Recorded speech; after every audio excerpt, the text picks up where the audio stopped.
What's up, everybody? I'm Stan, and welcome to Detail Comics, where we go over comics in detail. This is iRate Reviews, the show where I go over a comic book, its art, its story, give you my impressions on it, and let you know whether it's something you should go back to the comic book shop for or not. Make sure you subscribe to get more of these every single week. Also, make sure you subscribe to qualify for the giveaway for the signed Batman White Knight #1 by Sean Gordon Murphy.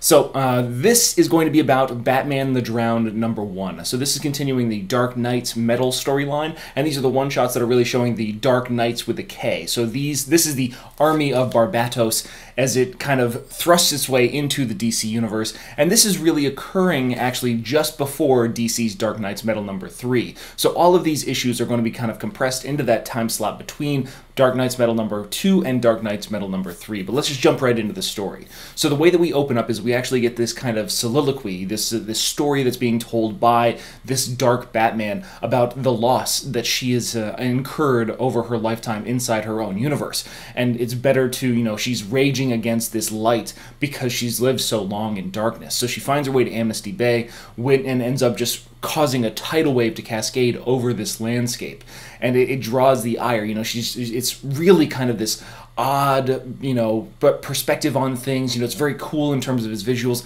And then the coolest thing happens. You've got Arthur Curry's Aquaman plus Mera riding in on this double-page spread of, these armored sharks coming to fight this particular character. So it's just a really cool spectacle. You've got this kind of fight. She's got her own perspective on what the qualifications of Aquaman and Mera are. Ultimately feeling that he's a man and he's slow, and she's got aquakinesis, and that's not going to work on her because she's this dark Batwoman. And then we get into the backstory as to why that's not going to work on her. It turns out that she comes from Earth -11. So this is a play on Grant Morrison's Earth 11 from the Multiversity storyline, where essentially the major superhero roles are gender swapped. So you have Aquawoman, you have Batwoman, you have Superwoman, all these kind of things, and the main characters are all female. So in Earth -11, Bryce Wayne has lost the love of her life, Sylvester Kyle. So she's hunted down all these rogue metahumans so that way she could protect the Earth as a whole. However, about 18 months after she's, gotten rid of this final metahuman, the Atlanteans rise from the ocean, causing her to wage war on the seas as much as she did on the land. And we get this great single-page splash of her clashing with Aquawoman and, driving, it's just awesome and gruesome, and it's fantastic. It's just a really great spectacle on that. However, the Atlanteans aren't going to take this sitting down. So they basically wipe out the entirety of Gotham, causing her to kind of modify herself. She injects herself with, different hybrid DNAs. She modifies, her body. She gains control over the water. She gains the ability to breathe underwater. She's got this kind of steampunk, techno, future cybernetic genetic modification thing going on with her, which causes her to take the best components, quote-unquote, the best components from these Atlanteans, this technology, and turn it into herself so that way she can become the ultimate master of the seas. And, that kills it. She creates the dead waters for her own personal army. She goes around and just drowns the entirety of her own world. Finally, when confronted by the Batman Who Laughs, she's shown the multiverse where these other dark incarnations of Batman are really thriving in their own universes, but she knows now that she is in a dying world and is going to the light so that way she can share the darkness with the rest. So we flash back to the current day where, she's having a conflict with Aquaman and Mera. Ultimately, she unleashes the dead waters on them, and it freaks everybody out. And then finally, she converts Mera into a dead water of her own.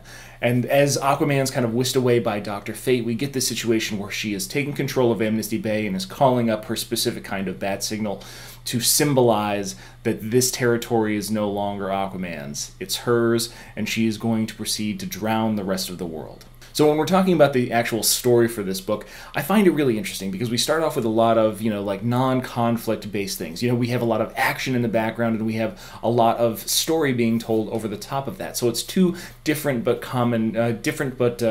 complementary kind of pieces. So we get motivation from the actual text in the boxes for the voiceover, while we get the actions and we get to see the kind of visceral nature, the powers that are really at play as far as this Batman the Drowned character. The interactions between this Batwoman, Aquawoman hybrid kind of thing and Aquaman and Mera are really interesting simply because it shows how one person can kind of take on these two Atlanteans, and it gives a sense of scale to the power level that this character is dealing with. And then the background, just this very paranoid, vicious, lost love kind of Batwoman is a really interesting take, especially since right now we're dealing with a parallel story in Batman number 33 in the War of Jokes and Riddles, where Batman had proposed to Selina Kyle. So is this the dark path that the Dark Knight would take if Selina was to be taken from him in the heart of this storyline? So that's a really interesting concept that Dan Abnett's really trying to explore in there. Overall, it's very much in line with the rest of the Dark Knight's metal storylines, the tie-ins that are really dealing with these dark versions of Batman. So I'm really excited about this one. I feel like it's a much more logical kind of conclusion, especially in reference to the Earth 11 storyline, making the Earth -11 parallel. So I like it a little bit better than I do Dawnbreaker. I still think that Murder Machine and Red Death and this one are probably right in the same category, with Dawnbreaker just a little bit behind it just due to a few logical kind of inconsistencies. Then when you get to the art, you've got Philip Tan doing the majority of the book when we're dealing with the current modern day confrontations, and then you've got Tyler Kirkham going back to the legacy pieces. And I mean, it's got some of my favorite art in all of these, like in all of these different one-shots for the Dark Knight Metals tie-ins.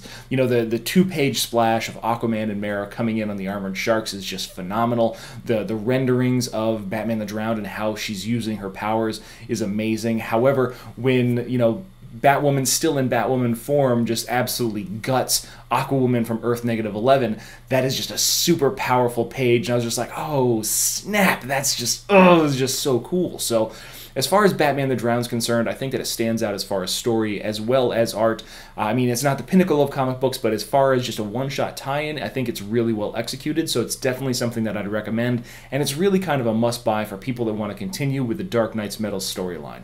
So those are my thoughts on Batman the Drowned, but I want to know what you guys think, so hit me up in the comments down below. Don't forget to subscribe if you want to join in on the giveaway and win that copy of Batman White Knight #1 signed by Sean Gordon Murphy. If you liked the video, hit the like button, subscribe to get more of these every single week, and if you want more news, reviews, and commentary on comic books, comic book movies, comic book TV shows and games, and anything and everything inside the world of comics.